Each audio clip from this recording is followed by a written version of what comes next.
Bonjour à tous, c'est Johan pour Wap France, j'espère que vous allez bien. Aujourd'hui, on va faire une petite vidéo déballage. Je viens de recevoir un Fogger V3. Donc on va regarder ensemble de quoi il est composé, quelles sont les évolutions par rapport à la V2, et puis on en parle tout de suite après. Donc quand vous le recevez comme ceci. Hop, toujours la petite boîte, on va l'ouvrir ensemble.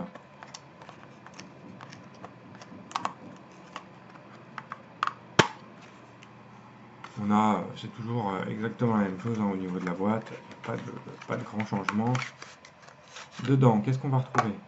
On retrouve le Fogger avec toujours un petit tournevis, des joints de rechange, des petites vis de rechange aussi, et une mèche et du Cantal.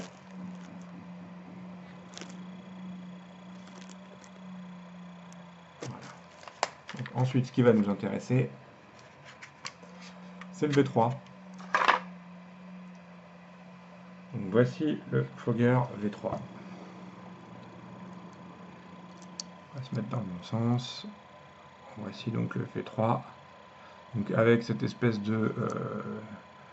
c'est plus design qu'autre chose. Une espèce de bague qui fait tout le tour. Voilà. Alors la première chose déjà, c'est que la bague, elle n'est pas fixée ou elle n'est pas tenue ou quoi que ce soit. Donc elle tourne indéfiniment. Voilà.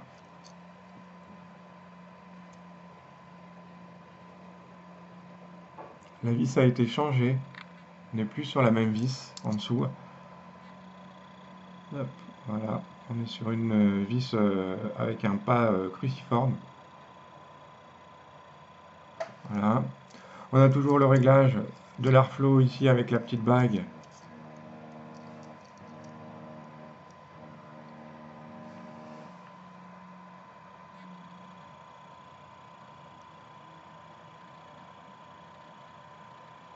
Ici, on voit les air holes. Donc il est composé d'un drip tip. Je pense que c'est le même que celui du V2. Il n'y a pas de problème. Ensuite, il est composé du top cap qui est vissé. Hop, toujours de la même façon. Toujours, les pas de vis sont vraiment excellents. Toujours pareil, hein, y a pas de... là-dessus, il n'y a pas d'innovation particulière.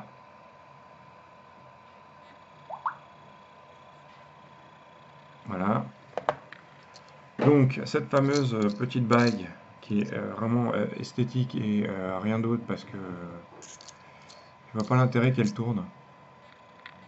Donc, voilà, donc elle s'enlève. Donc c'est une petite bague qui doit, d'après moi, même s'adapter sur la V2. On doit pouvoir la mettre parce que vu la largeur, elle est vraiment beaucoup plus large que le tank Pyrex. Donc c'est la version Pyrex d'origine. A priori, j'ai pas encore testé. Les tanks de la V2 donc fonctionnent sur celle-ci. Donc voici. Hop.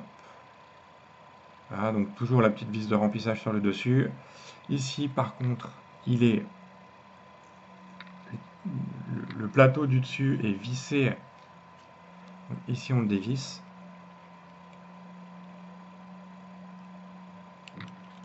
Voilà, donc il est vissé en fait sur le pas de vis central, cette espèce de cheminée centrale. Voilà, ça il est vissé. On y voit un joint noir à l'intérieur. Ici, on va pouvoir enlever. Alors, vous voyez là, le joint il est venu avec. Le tank Pyrex. On verra ça après. Il semble bien collé. Peur d'abîmer le joint en l'enlevant. On va le laisser comme ça. Et ensuite, on va retrouver donc ici, vous avez maintenant désormais, ce qui n'était pas le cas, cette espèce de rigole ici, dans lequel en fait vient s'enficher le tank. Voilà, il vient se positionner dedans. Hop, il vient se positionner dedans. Donc le tank en Pyrex vient dedans maintenant. Alors je vous le montre de ce côté. Non, il ne rentre pas. Donc, ici, hop, voilà. Donc là, il est dedans. En fait, il est dans cette espèce de rigole.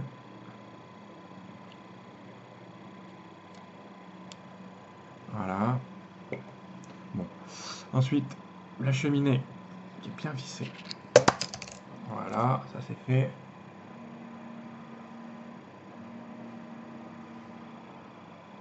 Semble moins haute. Je sais pas pourquoi elle me semble un petit peu moins haute que l'autre. Voilà. Et le plateau, toujours aussi pratique à monter. Il y a toujours aussi peu de place d'un côté ou de l'autre. Avec l'espèce de petit joint en silicone tout autour. Donc voilà, écoutez, c'était juste pour vous faire déjà une présentation du Fogger V3 pour ceux qui se posent des questions. Je sais qu'il y en a pas mal qui se posaient la question de savoir quelles étaient les éventuelles améliorations. Maintenant, il va falloir voir en test est-ce que ça change vraiment quelque chose ou pas. Je vous dirai ça d'ici quelques jours, une fois que je l'aurai testé un peu plus en détail. Je vais pouvoir le comparer par rapport à la V2, mais déjà je peux vous dire que ça, à part protéger le Pyrex, oui, remarquez, c'est déjà plutôt pas mal, puisque vu que moi il y en a un qui s'est cassé sans rien faire de particulier. Voilà, l'avantage, oui. L'avantage, moi j'aime pas pourquoi elle tourne, je ne sais pas. L'avantage, c'est que s'il prend un coup, le Pyrex n'est pas censé se casser, quoique la bague tient tellement mal. On voit ici, ça bouge. Bon, il faudra voir à l'usage. Par contre, le drip tip, il tient toujours aussi bien dedans. C'est vraiment... risque pas de tomber. Hein. Voilà, donc petit déballage rapide du Fogger version 3. Moi j'avais adoré la V2, je trouvais qu'il marchait vraiment très bien. Là, il devrait être au même niveau que la V2 avec les petites améliorations en termes du tank, principalement Pyrex, le fait de pouvoir avoir cette rigole dans laquelle il va rentrer, cette bague de protection et toutes les fonctionnalités, notamment au niveau de la vis. J'ai l'impression que là ça va faire un peu mieux contact. Alors par défaut, non, ils ne vous disent pas, mais sachez que la résistance qui est montée, donc c'est une résistance mèche. Je vais vous dire à combien elle est, en tout cas celle-ci.